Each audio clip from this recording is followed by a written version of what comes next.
Dans le cadre d'une standardisation d'éléments de mise en position, on recherche les intervalles de tolérance à préconiser pour fabriquer des butées. Habituellement, elles sont employées pour créer des appuis, notamment sur des tables de fraisage rainurées en T, comme celle représentée à l'écran. Dans ce cas, la pièce à usiner est une semelle posée à plat sur la table. Les surfaces à usiner sont représentées en rouge. Si on réalise une vue en coupe passant par l'une des butées, on retrouve les différents éléments de notre cas d'étude. Donc en jaune, la pièce numérotée 5, la butée verte numérotée 1. Celle-ci est mise en position dans les rainures en T de la table numéro 4 et elle est maintenue en position grâce à une vis CHC numérotée 2 et un lardon taraudé, représenté en bleu ici et portant le numéro 3. Les conditions fonctionnelles ont été mises en œuvre et matérialisées par ces vecteurs représentés en gras. Elles sont numérotées donc de A à F. Nous allons tâcher d'identifier la fonction de chacune d'entre elles. La code condition A caractérise une grandeur positive entre la surface haute de la butée et la surface haute de la pièce. Elle garantit en particulier que l'outil pourra effectivement usiner la surface supérieure de la pièce avant d'usiner la butée. La code condition B garantit que la tête de vis reste noyée sous la surface supérieure de la butée 1. La code condition C garantit une réserve de filet suffisante pour garantir la bonne implantation de la vis dans le lardon. La code condition D garantit la non-interférence de l'extrémité de la vis avec le fond de la table.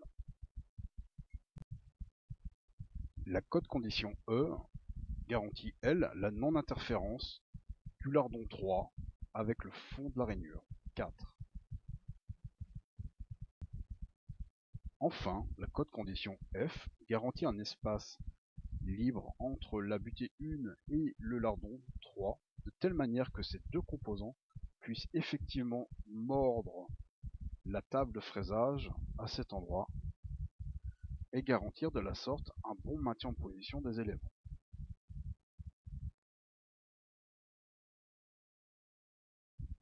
Dans la partie suivante, nous allons expliquer comment construire la chaîne de cote relative à la condition A. La cote condition A est délimitée par deux surfaces terminales associées aux surfaces des pièces 1 et 5.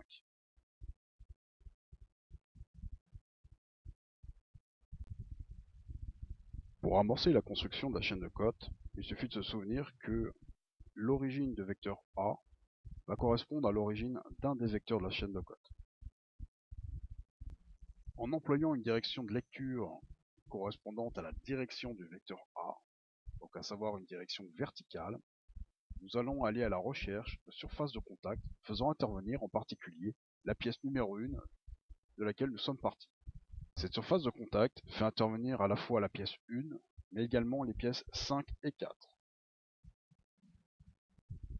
Par conséquent, en passant d'une surface terminale de 1 à une surface de contact 1, je me déplace le long d'un vecteur que je vais nommer petit a pour faire référence à la cote condition grand A, indice 1, pour signifier que ce vecteur caractérise une dimension spécifique de la pièce 1 que l'on appellera une cote fonctionnelle. Enfin, pour terminer cette construction, sachant que A était déjà délimité par une surface associée à 5, et observant que je suis arrivé sur une surface associée à 5, je peux compléter la chaîne avec ce vecteur qui va me permettre de revenir à la surface initiale. Et ce vecteur, je vais le nommer donc A5, et j'observe que cette cote est bien une dimension caractéristique de la pièce 5. En l'occurrence, il s'agit de sa hauteur.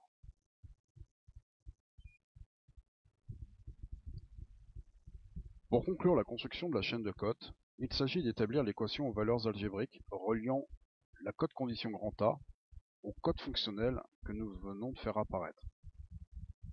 En considérant par convention tous les vecteurs qui partent vers le haut comme étant positifs, on déduit alors que grand A est égal à moins A1 plus A5. Voilà le résultat de cette chaîne de code.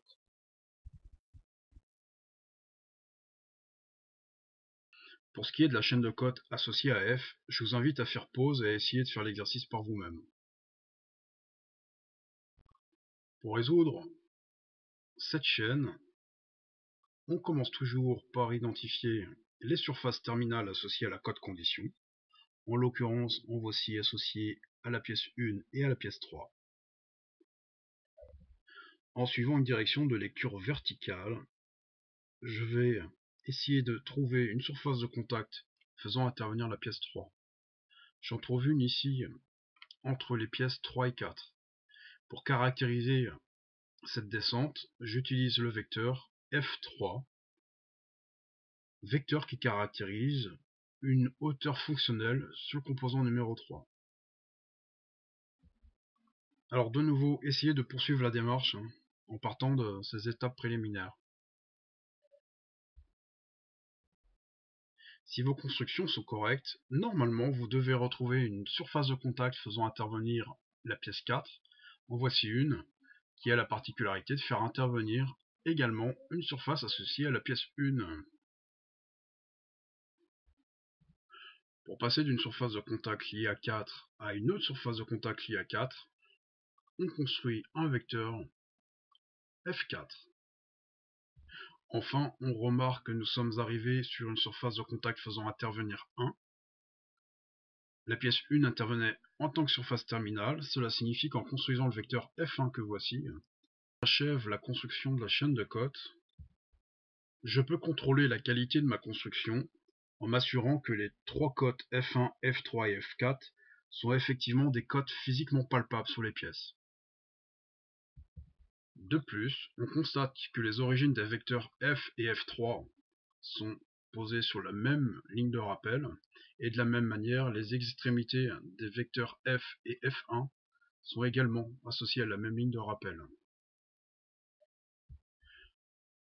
Pour terminer avec cette chaîne de cotes, en repartant de cette convention des signes positifs lorsque les vecteurs sont dirigés vers le haut, eh bien je peux écrire l'équation suivante faisant intervenir F1, F3 et F4 en comptant négative F1 et F3 et positive F4. Voilà l'équation aux valeurs moyennes associées à la cote condition grand F. Pour terminer cette étude, je vous invite à prendre le temps de construire les chaînes de cotes liées à B, C, D et E. Vous devriez retrouver des équations faisant intervenir les cotes fonctionnelles suivantes. Si ce n'est pas le cas, prenez le temps de revoir vos constructions de chaînes, puis identifiez les signes qui conviennent.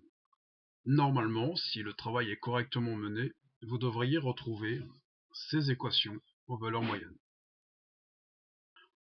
Pour terminer, on pourra remarquer que certaines cotes réapparaissent plusieurs fois. On dit alors qu'il y a imbrication de chaînes de cotes.